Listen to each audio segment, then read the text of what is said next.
বর্তমানে সোশ্যাল মিডিয়াতে একটা মর্মান্তিক ঘটনা হচ্ছে পলাশ ভাইয়ের মৃত্যু, যে নিজে পিস্তল দিয়ে নিজে আত্মহত্যা করেছে। আহারে টাকা পয়সা, আহারে স্বর্ণ।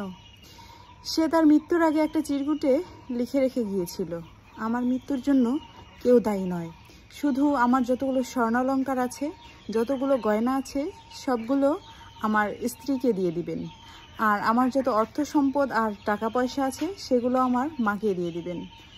আসলে বর্তমান সময়ে সবচাইতে বড় সমস্যা আর সবচাইতে বড় বাধা যেটা, সেটা হচ্ছে নারীরা যৌথ ফ্যামিলিতে থাকতে বা যৌথ পরিবারে থাকতে স্বাচ্ছন্দ্য বোধ করে না, তারা খুশি না, পরিবারের সকলকে নিয়ে একসঙ্গে থাকতে পছন্দ করে না। আর আরও বড় সমস্যা হচ্ছে শাশুড়ি মায়েরা কখনো মা হয়ে উঠতে পারে না। তারা নিজের মেয়ের সমস্ত দোষ ক্ষমা করে দিলেও, একসঙ্গে থাকলেও ছেলের বউটাকে কখনো নিজের মেয়ের জায়গায় বসাতে পারে না। এটা বর্তমান যুগের দোষ না, সেই সৃষ্টির শুরু থেকেই নারীরা একটু বেশি হিংসুটে, তারা মিলেমিশে থাকতে পারে না। কিন্তু সবচাইতে বড় সমস্যা হচ্ছে মা এবং বউয়ের ঝগড়া ঝামেলার মধ্যে সবচাইতে যে মানুষটা বেশি পিষে যায়, বেশি পিষ্ট হয়, সেটা হচ্ছে সেই সংসারের পুরুষটা। এই যে পলাশ ভাইয়ের মৃত্যুর জন্য তার স্ত্রী এবং মা দুজনেই সমানভাবে দায়ী। তার স্ত্রী বিয়ের পর থেকে ফ্যামিলির সঙ্গে একসঙ্গে থাকতে চাইতো না, ঝামেলা করতো। সে তার মাকে অনেক ভালোবাসে। আচ্ছা, পুরুষ কি করবে? পুরুষ কি করবে? সে তো তার মাকে ছেড়েও থাকতে পারে না, তার স্ত্রীকে ছেড়েও থাকতে পারে না। কাকে নিয়ে থাকবে এখন? নারীদের এই জিনিসটা বোঝা উচিত। এই টাকা পয়সা, এই স্বর্ণালঙ্কার সব কিছু এখন তোমাদেরই থাকবে, কিন্তু যে মানুষটা তোমাদের ছেড়ে চলে গেল তাকে কি তোমরা ফেরত পাবে? ঠিক এমনই একটা ঘটনা ঘটেছিল বেশ কিছু বছর আগে নিলয় ভাইয়ার সঙ্গে, মনে আছে? একজন সঙ্গীত শিল্পী ছিলেন তিনি। যাই হোক, নওশিন এখন অনেক দুঃখ করে, অনেক কান্না করে, কিন্তু সেই মানুষটাকে কি সে আর ফেরত পাবে?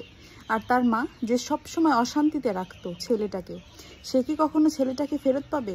আমাদের সমাজে সবচাইতে বড় সমস্যা কি, যে ছেলেরা দূরে থাকে কিংবা প্রবাসে থাকে বা ফ্যামিলিতেই থাকে, মায়েরা সারা দিন কি করে, নোট করে রাখে তার বউয়ের হাঁটার ভুলটা পর্যন্ত, কোথায় কি ভুল করেছে, অন্যায় করেছে। সারাদিন মেয়েটা যদি অক্লান্ত পরিশ্রম করে, খাটে, সংসারের জন্য করে, সে কথাগুলো কিন্তু ছেলের কানে তারা দেয় না, বরং সেই মেয়েটার যে ভুলগুলো আছে সেই ভুলগুলো একদম প্রত্যেকটা অক্ষরে অক্ষরে সেই ভুলটা ছেলেকে ধরিয়ে দেয়।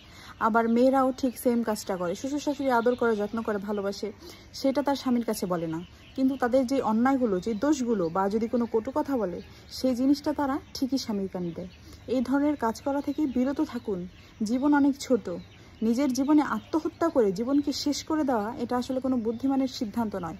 টাকা পয়সা, সোনাদানা, বাহ্যিক সৌন্দর্য, এগুলো চিরস্থায়ী নয়, এগুলো আজীবন আমাদের সঙ্গে থাকবে না।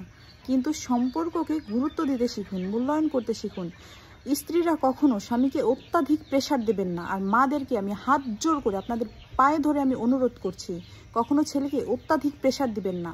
একটা কথা মনে রাখবেন, কিছুদিন পর আপনি মারা যাবেন, কবরে চলে যাবেন, আপনার দেহকে পুড়িয়ে ফেলা হবে, কিন্তু সারা জীবন ওই যে পরের মেয়েটাকে আপনি দুই চোখে দেখতে পারেন না, সহ্য করতে পারেন না, আপনার চোখের বিষ, ওই বিষটাই কিন্তু আপনার ছেলেকে আগলে রাখবে। এই যে পলাশ ভাইয়া মারা গেল, মা তো অন্য ছেলেদেরকে নিয়ে, অন্য সন্তানদেরকে নিয়ে থাকবে, তাকে ভুলে যাবে।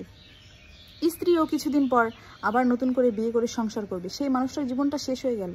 কেন আমরা এই জিনিসগুলো বুঝি না? একজন মানুষকে মৃত্যুর দিকে আমরা কেন ঠেলে দিই? মায়েরা এবং স্ত্রীরা, আপনাদেরকে আমি করজোরে অনুরোধ করছি, একটা ছেলের মৃত্যুর কারণ হবেন না। আর কিছু বলার ভাষা নেই, খুবই মর্মান্তিক ঘটনাটা। ধন্যবাদ সবাইকে।